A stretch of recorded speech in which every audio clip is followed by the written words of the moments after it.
여러분, 미국 주식에 ETF로 투자한다는 말 많이 들어보셨죠? 그런데 ETF라고 다 같은 ETF가 아니에요.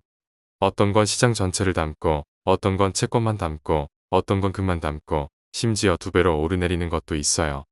지금 미국 ETF 시장에는 자그마치 15조 달러가 넘는 돈이 들어가 있어요. 그런데 이 돈이 아무데나 들어가는 게 아니라 성격이 완전히 다른 여러 종류의 ETF로 나뉘어서 들어가고 있거든요.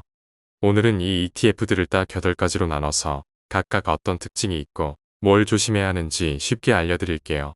가장 기본이 되는 게 지수형 ETF예요. 미국 대표 기업 500개를 통째로 담은 스파이나 기술주 100개를 담은 QQQ가 대표적이죠. 그런데 재밌는 게 있어요. 스파이랑 완전히 똑같은 회사들을 담고 있는데도 수수료가 훨씬 싼 상품들이 있어요. 스파이는 수수료가 조금 비싼 편이고 심지어 옛날 방식이라 배당금을 바로바로 재투자하지 못해요. 반면 같은 걸 담고 있는 다른 상품들은 수수료도 훨씬 싸고 배당금도 바로바로 다시 투자돼요. 그래서 매일 사고 파는 트레이더는 스파이를 쓰고 오래 묻어둘 사람은 수수료 싼 다른 상품을 쓰는 게 유리해요. 똑같아 보이는 ETF도 자세히 보면 이렇게 다르답니다. 채권형 ETF는 나라가 발행한 빚에 투자하는 상품이에요. 그런데 여기서 중요한 게 만기예요. 만기가 짧은 채권 ETF는 금리가 오르내려도 가격이 거의 안 흔들려요. 안전하게 현금을 넣어두는 용도로 좋아요. 그런데 만기가 20년도 넘는 긴 채권 ETF는 완전히 달라요. 이자율은 높은데 가격이 주식만큼 심하게 흔들려요. 금리가 뚝 떨어지면 큰 돈을 벌 수 있지만 반대로 금리가 오르면 크게 잃을 수도 있어요. 채권 안전자산이라고만 생각하면 큰 실수를 할 수 있어요. 만기가 길수록 위험도 커진다는 걸 꼭 기억하세요. 섹터형 ETF는 산업별로 나눠서 투자하는 방식이에요. 기술 회사만 모은 것, 에너지 회사만 모은 것, 부동산 회사만 모은 것처럼요. 2026년 상반기에는 기술 섹터가 33%나 올랐어요.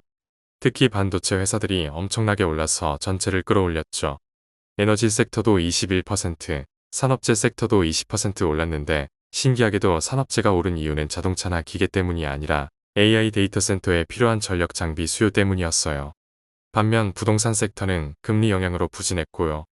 이렇게 같은 시기에도 업종마다 완전히 다른 결과가 나와요. 테마형 ETF는 특정 미래 기술에 집중 투자하는 상품이에요. 대표적인 게 혁신 기업들을 모아놓은 아크예요. 이 ETF는 정말 롤러코스터 같아요. 한때 자산이 250억 달러까지 커졌다가 금리가 오르면서 순식간에 쪼그라들었어요.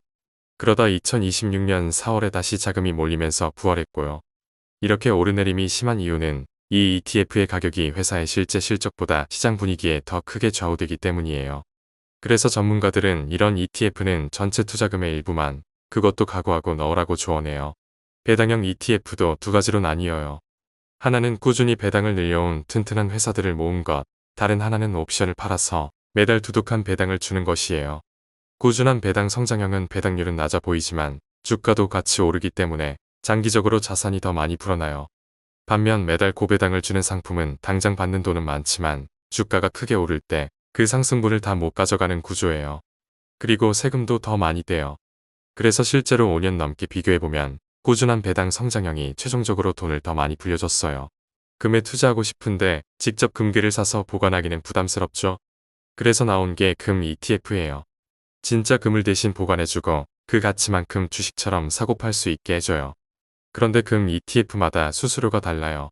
가장 유명한 상품은 거래가 활발해서 기관들이 좋아하지만 수수료가 비싼 편이고 같은 금을 담고 있으면서 수수료가 훨씬 싼 대안들도 있어요.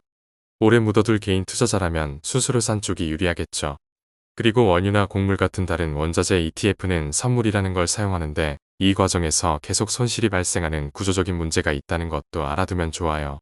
미국 말고 다른 나라에 투자하는 ETF도 있어요. 2026년에 정말 놀라운 성과를 보인 나라가 있는데 바로 한국이에요.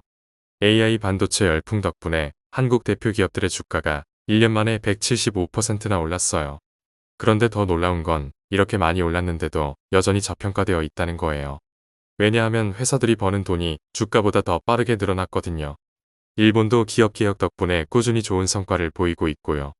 이렇게 나라별 ETF를 잘 고르면 미국에만 투자했을 때보다 더 좋은 기회를 잡을 수 있어요. 마지막으로 제일 위험한 종류예요. 하루 등락폭을 2배, 3배로 따라가는 레버리지 ETF와 반대로 움직이는 인버스 ETF예요. 여기서 정말 중요한 함정이 있어요. 주가가 10% 떨어졌다가 10% 오르면 원래 주가는 살짝 손해만 봐요. 그런데 두 배 레버리지 상품은 20% 떨어졌다가 20% 오르는데 계산해보면 원래보다 훨씬 더 크게 손해를 봐요. 오르락내리락을 반복하기만 해도 돈이 계속 깎여나가는 거예요. 그래서 이런 상품은 방향이 확실할 때 며칠만 짧게 쓰는 거지 절대로 오래 들고 있으면 안 돼요. 정리해 볼게요.